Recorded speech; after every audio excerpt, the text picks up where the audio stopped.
ابلیس کے سیاسی فرزند۔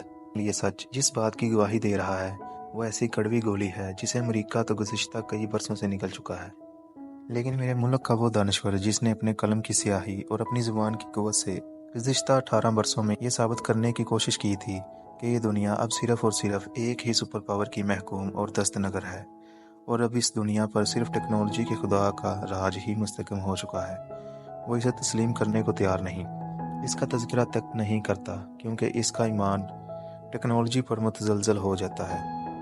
افغانستان میں امریکی شکست کے متعلق ایک دستاویز کے اوراق ہیں۔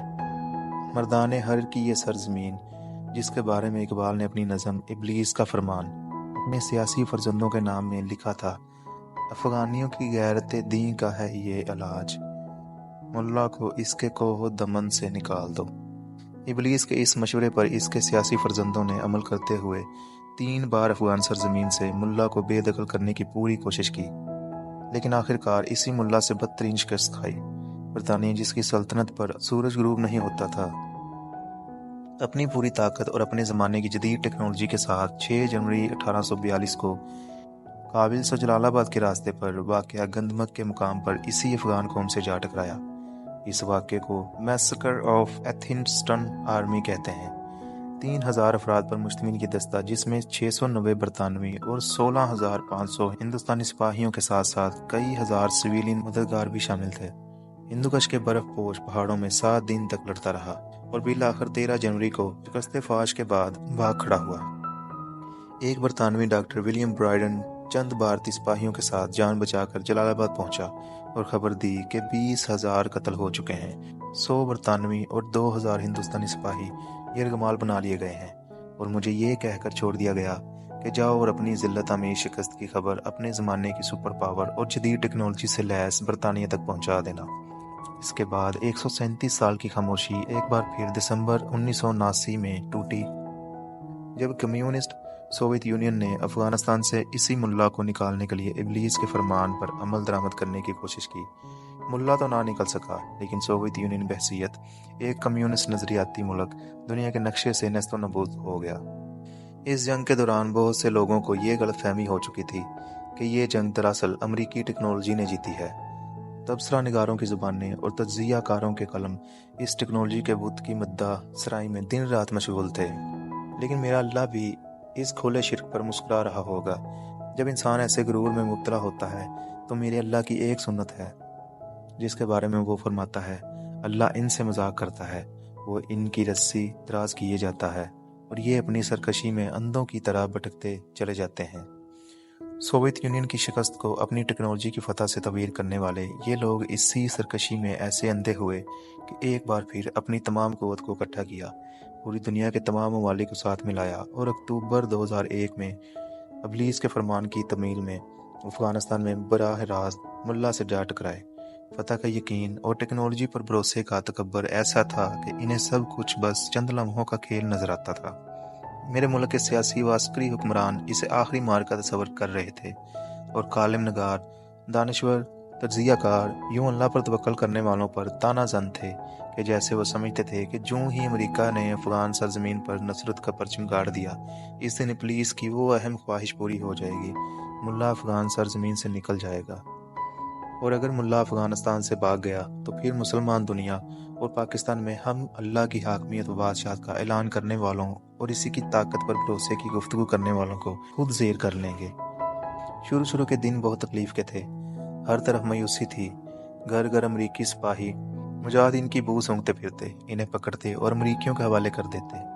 کابل میں چند کلومیٹر کے علاقے میں ایک علاقہ برنگے مغرب آباد ہو گیا، رقص و سرور سے ناو نوش تک سب کچھ وہاں پر تھا۔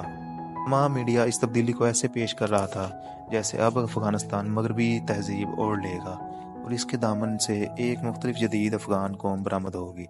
لیکن آج 18 سال بعد میرے اللہ کا اپنے اوپر توکل کرنے والوں کے ساتھ کیا گیا وعدہ سچ ہو گیا۔ یہ بات امریکی حکومت کے اس پروجیکٹ کی رپورٹ کا ذکر ہے جو انہوں نے افغانستان میں شکست کے اسباب کے لیے بنایا تھا۔ یہ report special inspector general for Afghan reconstruction نے مرتب کی ہے۔ اس رپورٹ کی تفصیلات حاصل کرنے کے لیے امریکی عدالتوں میں باقاعدہ 3 سال تک معلومات تک رسائی کے قانون کے تحت جنگ لڑی گئی۔ اس میں چند سو سے زیادہ اعلیٰ سطح کے لوگوں کے انٹرویو کیے گئے، جن میں جنرلز، فردکار، افغان حکمران اور مدد فراہم کرنے والے شامل تھے۔ اس رپورٹ کو چند دن پہلے واشنگٹن پوسٹ نے اس عنوان سے شائع کیا کہ امریکی حکومت افغانستان کے معاملے میں عوام سے جھوٹ بولتی رہی ہے۔ امریکی فوج مسلسل شکست کھا رہی تھی، لیکن لوگوں کو فتح کا تاثر دیا جاتا۔ 2001 سے لے کر اب تک امریکہ نے وہاں 7,75,000 سپاہی بھیجے، جن میں 2300 مارے گئے اور 20,500 سے زیادہ شدید زخمی ہوئے۔ 1,000 ارب ڈالر اس جنگ میں جھونک دیا، اور ساری کارروائی کا خلاصہ یہ تھا: We were void of fundamentals understanding of Afghanistan۔ ہم افغانستان کی الف بے سے بھی واقف نہ تھے۔ حالت یہ ہے کہ جارج بش نے جس دن یہ جنگ شروع کی تھی، اس نے ورجینیا ملٹری انسٹیٹیوٹ میں تقریر کرتے ہوئے کہا، افغانستان کے فوجی آپریشن میں شروع میں کامیابیاں ہوئیں اور پھر مسلسل شکست ہمارا مقدر بن گئی۔ امریکی انتظامیہ کے لوگ 3 اہداف پر منقسم تھے۔ ایک گروہ کہتا تھا افغانستان میں جمہوریت کا نظام نافذ کرنا ہے، دوسرا کہتا افغانستان کی تہذیب کو تبدیل کر کے عورتوں کے حقوق کا بول بالا کرنا ہے، اور تیسرا کہتا اسے روس، ایران، بھارت اور پاکستان کے درمیان طاقت کے توازن کے لیے استعمال کرنا ہے۔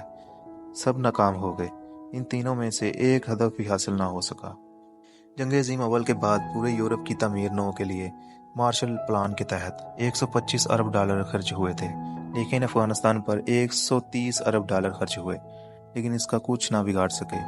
18 برسوں میں 1,57,000 لوگ مارے گئے، جن میں 64,000 سے زیادہ افغانی فوج اور 43,000 سیویلین، امدادی کارکن 3,800، صحافی 67، امریکی سپاہی 21,300 اور نیٹو اور دیگر 42,100۔ اور رپورٹ کا اہم فقرہ وہ ہے جو ایک جنرل اور وائٹ ہاؤس میں اوباما اور بش کے ساتھی جیفری ایگرز نے بولا ہے کہ آج اسامہ بن لادن سمندر میں اپنی قبر میں کھڑا مسکرا رہا ہوگا کہ دیکھو اس قدر سرمایہ خرچ کرنے کے بعد بھی امریکہ کی ذلت کا کیا عالم ہے۔ یہ ذلت امریکہ کی نہیں ہے، بلکہ ان سب کی ہے جو 18 برس پہلے اسے واحد عالمی طاقت مانتے تھے اور اسی کی ٹیکنالوجی کو سجدہ کرتے تھے۔ ابلیس کے فرمان پر تو عمل درآمد نہ ہو سکا، لیکن میرے اللہ کا پرچم افغانستان کے کوہ و دمن میں اسی ملا نے سر بلند کر دیا، جس کو افغانستان سے نکالنے کا خواب 200 سال سے دیکھا جا رہا تھا۔